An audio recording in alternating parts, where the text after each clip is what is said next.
Hai semua, ketemu lagi sama aku Luna. Selamat datang di channel Ngomongin Uang. Di video kali ini aku mau bahas tentang dunia kripto lagi. Mungkin kamu kepikiran gitu, kenapa sih bahas kripto lagi? Bukannya kripto sekarang udah sepi ya? Siapa bilang? Coba deh kamu bandingin performa aset investasi sepanjang tahun 2023 lalu. Kalau misalnya kita ukur dari awal tahun 2023, diam-diam harga kripto kayak Bitcoin dan Ethereum tuh udah bangkit jauh banget. Melebihi kenaikan harga saham-saham raksasa di seluruh dunia loh, termasuk indeks saham di Amerika, IHSG, dan bahkan ngalahin banyak performa aset manajemen kelas dunia. Dan menariknya lagi nih, tahun 2024 ini digadang-gadang sebagai kesempatan terakhir buat beli Bitcoin dan Ethereum di harga yang masih tergolong murah. Soalnya banyak prediksi yang bilang kalau harga Bitcoin dan market kripto berpotensi bahkan tancap gas menuju rekor harga tertinggi atau all-time high di 2 tahun sekarang ini, yaitu 2024 dan juga 2025. Oke, di video kali ini aku mau ngupas beberapa hasil analisis dari para ahli dalam melihat pola pergerakan market kripto, yang mana banyak banget nih yang memprediksi bahwa harga Bitcoin dalam 2 tahun ke depan itu tuh berpotensi nembusin harga tertinggi sebelumnya. Analisis yang bakal aku ceritain di sini bisa dibilang merupakan indikator jangka panjang ya, yang didasarin sama pola pergerakan harga dan dinamika transaksi kripto khususnya Bitcoin dalam 1 dekade terakhir. Di mana analisis itu didasarin sama gimana sih sistem ekonomi Bitcoin bekerja dan gimana itu bisa mempengaruhi atau memicu kenaikan harga Bitcoin.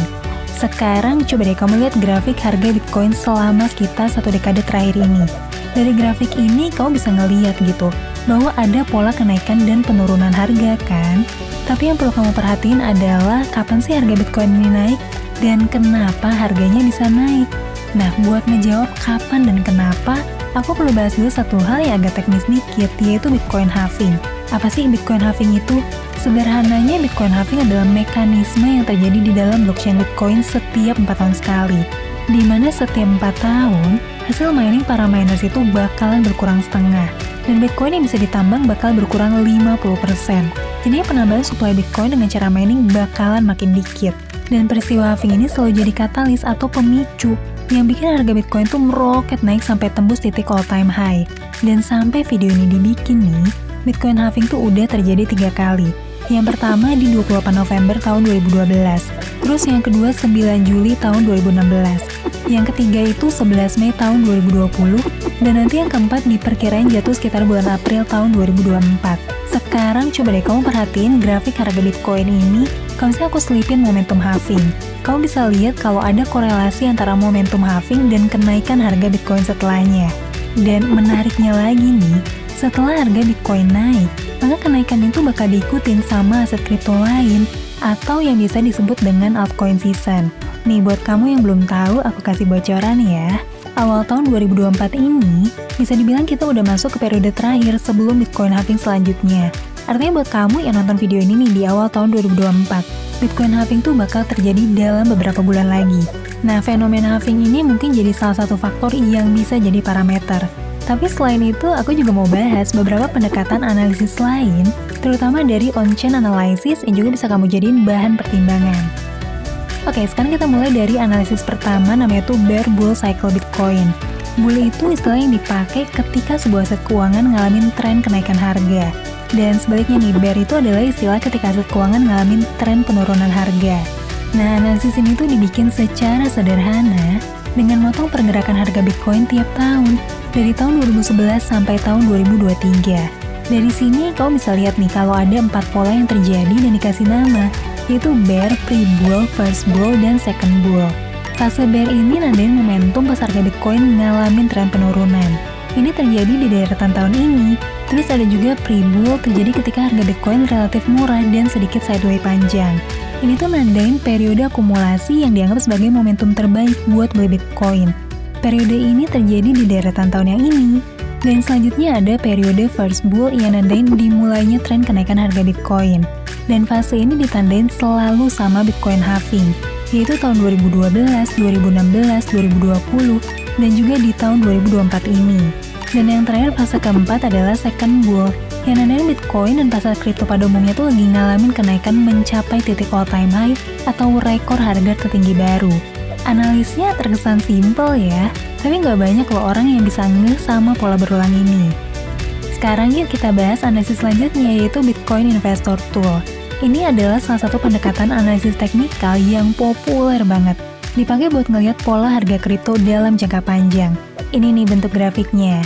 Kamu bisa lihat ini adalah harga Bitcoin yang diapit sama dua garis bantu. Cara baca indikator ini gampang banget nih. Pas harga Bitcoin di bawah zona hijau, artinya harganya tuh dianggap cukup murah dan layak buat dibeli dan investasiin.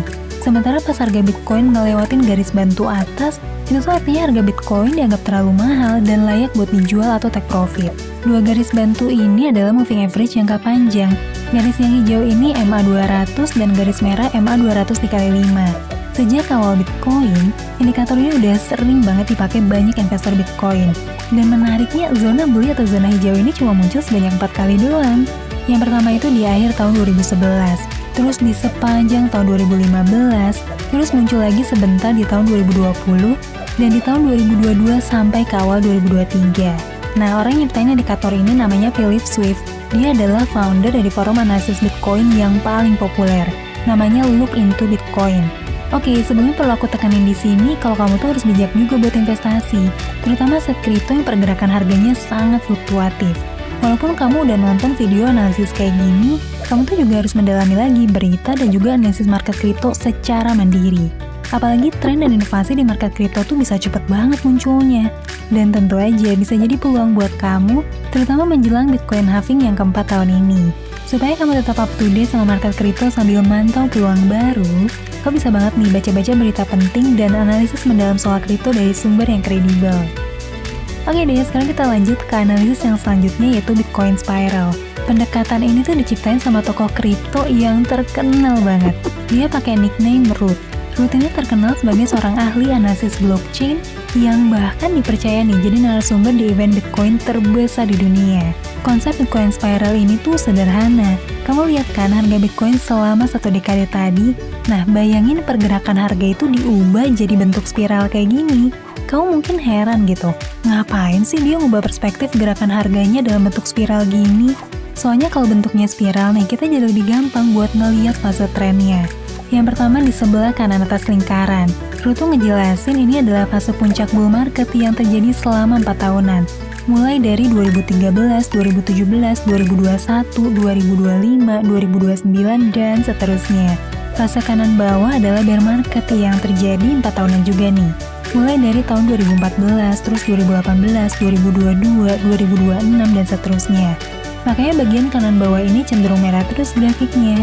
Nah, berdasarkan analisis Bitcoin Spiral, saat ini kita lagi ada di fase recovery di bagian kiri, yang dianggap sebagai momentum paling tepat buat mengakumulasi Bitcoin sebelum masuk ke bull market. Oke, sebenarnya spiral ini juga bisa kita lihat dengan lebih sederhana. Gampangnya kita bisa lihat dua bagian atas itu adalah fase bullish ketika harga Bitcoin cenderung naik. Sementara dua bagian bawah adalah fase bearish, di mana harganya cenderung menurun dan pasarnya juga lesu. Sekarang coba deh kamu lihat grafik spiral yang dikasih keterangan psikologi pasar ini. Buat investor pasti hafal ya label-label psikologi investor gini. Ada yang euforia, denial, panic, depression, sampai doubt, hope, optimis, dan seterusnya. Dan pas video ini dibikin, kita tuh lagi mencapai titik disbelief dan doubt. Ya artinya saat ini psikologi market itu masih nggak percaya dan masih ragu kalau bull market bakalan terjadi lagi. Dan memang betul pas video ini dibikin, harga Bitcoin emang udah naik tapi belum sesignifikan fase bull di tahun 2021 kemarin. Jadinya tuh masih banyak orang yang ragu kalau harga Bitcoin bakalan naik lagi di tahun 2024. Tapi ini memang sebuah fase yang harus dilewatin sih sebelum masuk ke fase berikutnya. Buat kamu yang lagi nonton video ini di masa depan, sekarang lagi di fase apa nih? Ceritain ya. Oke, itu tadi beberapa analisis populer yang bisa aku bahas. Sekarang pertanyaannya, apa aja sih yang bisa kita persiapin buat nyambut bull market pas semua prediksi itu terjadi? Buat kamu yang masih pemula dan baru mau mulai investasi di kripto, ada beberapa hal nih yang perlu kamu cermatin. Yang pertama, kamu perlu hati-hati dalam milih exchange atau tempat jual beli kripto. Kalau kamu lagi nyari exchange yang aman dan terpercaya, jujur aja saranku sih pilih exchange kripto yang legal dan berizin resmi di Indonesia. Salah satu exchange kripto yang aman buat ngelakuin investasi secara bijak itu adalah Reku. Dimana Reku ini udah ngeluncurin portal transparansi kayak transparansi operasional. Jadinya kamu bisa tahu gitu proses listing koin dan budaya kerja tim Reku. Dari sisi keamanan, Reku ini salah satu yang paling unggul loh. Yang pertama, mereka udah ngantongin lisensi keamanan internasional ISO 27001. Terus yang kedua, tim Reku juga selalu memverifikasi informasi yang beredar lewat cek fakta, supaya kamu tuh selalu dapat berita yang valid. Ada juga forum transparansi Reku yang terbuka buat umum loh. Di sini kamu bisa nanya apapun tentang Reku ataupun kripto, dan bakal dijawab langsung sama tim Reku. Nah, setelah kamu milih exchange yang tepat buat kamu bisa mulai pertimbangin investasi di aset kripto yang udah punya histori panjang, misalnya tuh Bitcoin dan Ethereum. Sambil kamu pelajarin tren dan momentum market kripto, supaya bisa peka ya sama peluang baru yang bisa aja muncul di tahun ini. Nah, kalau misalnya kamu pilih buat pakai Reku, tim mereka juga bakal nyediain riset lengkap tentang market kripto dengan sumber yang kredibel. Mereka tuh punya tim riset yang tiap harinya bacain berita dan juga fenomena terbaru di dunia kripto, nganalisis satu persatu dan ngerangkum itu semua secara komprehensif dalam bahasa Indonesia. Misalnya analisis tentang koin atau token yang lagi populer gitu dan layak kamu beli. Setelah kamu tahu insight dan ngelakuin transaksi jual beli kripto di Reku, kamu juga bisa manfaatin berbagai fitur menarik nih yang ada di Reku. Misalnya Investor Investment Insight yang bisa dipakai buat mantau pergerakan portofolio kamu. Jadi kamu tuh bisa bikin strategi investasi yang optimal. Pastinya ini cocok buat kamu yang mau investasi di Bitcoin atau Ethereum. Nyiapin strategi yang tepat sambil nunggu halving Bitcoin selanjutnya. Buat nyambut halving, sebenarnya kita bisa nerapin beberapa strategi investasi. Misalnya nih dollar cost averaging atau beli aset kripto secara konsisten seiring waktu. Nah, buat yang mau simple, di Reku tuh ada fitur Lightning, dimana kamu bisa beli Bitcoin secara rutin dengan gampang dan gratis, tanpa dipungut biaya transaksi sama sekali. Tapi ada juga nih mode Pro dengan informasi dan grafik yang lebih detail, buat kamu yang mau menganalisis dulu secara lebih komprehensif. Selain strategi dollar cost averaging, kamu juga bisa nih investasi kripto dengan melakukan staking. Di Reku sendiri aku cek imbal hasilnya bisa sampai 12,5% loh per tahun. Ini bisa jadi alternatif kamu buat maksimalin hasil investasi yang relatif stabil. Aset kripto yang kamu stake itu bakal langsung masuk ke protokol staking jaringan kripto. Sama sekali nggak ditahan sama Reku, dan semua laporan dana nasabah bakal dipantau terus sama Bapepti. Nah, di Indonesia, Reku ini udah jadi salah satu top exchange kripto yang berizin Bapepti. Jadi semua fitur yang ada di Reku ini aman dan legal ya. Terus kalau mau narik dana gimana nih? Aku bisa bilang di Reku itu simple banget. Yang pertama, Reku udah terkoneksi sama banyak bank lokal dan e-wallet Indonesia. Yang kedua itu biaya penarikannya juga gratis, cuma ada biaya administrasi sama biaya jaringan. Oke deh, segitu aja sharing dari aku tentang beberapa analisis market kripto yang menarik buat kamu ikutin. Semoga pembahasan dari aku ini bisa bermanfaat ya dan nambah wawasan kamu. Sampai ketemu lagi di video selanjutnya. Tetap di channel Ngomongin Uang, karena ngomongin uang gak ada habisnya.